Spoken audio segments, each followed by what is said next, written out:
我個 YouTube channel 咧，成日都會有好多觀眾留言鬧我啦，話我移民撚啊，又或者可能會話我移民好蠢啊，即係好人好姐，你做咩要無啦去一個陌生嘅地方重新開始咧？到底係為咗啲乜嘢啊？你話我有冇懷疑過自己，又或者有冇一刻覺得後悔過？咁梗係有啦。始終萬事起頭難啦，即係首先唔好講係咪移民嚟英國啊。我諗移民呢個舉動本身唔係一件好容易嘅事咯，因為你去一個新嘅地方，你冇人冇物啦，你亦都未揾到一份工作啦，你好多嘢要適應啊，仲有個天氣呢，所以其實真係唔容易咯。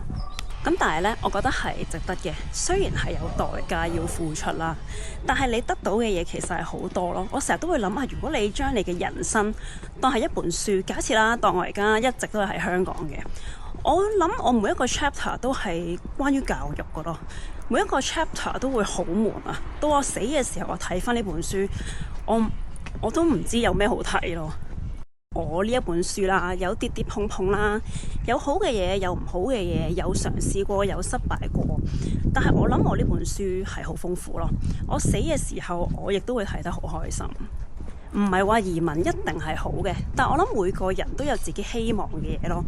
我自己就係好想去遊歷呢個世界。可能會有人講：喂，你遊歷呢個世界，你去環遊世界咯，你去俾錢啦，去玩啦。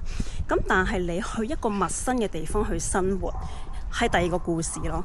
如果我唔係移民，我諗我唔會有機會去教小學、教中學，亦都唔會有機會去做民生，亦都唔會買車揸車，亦都唔會用呢個價錢租到間咁大嘅屋咯。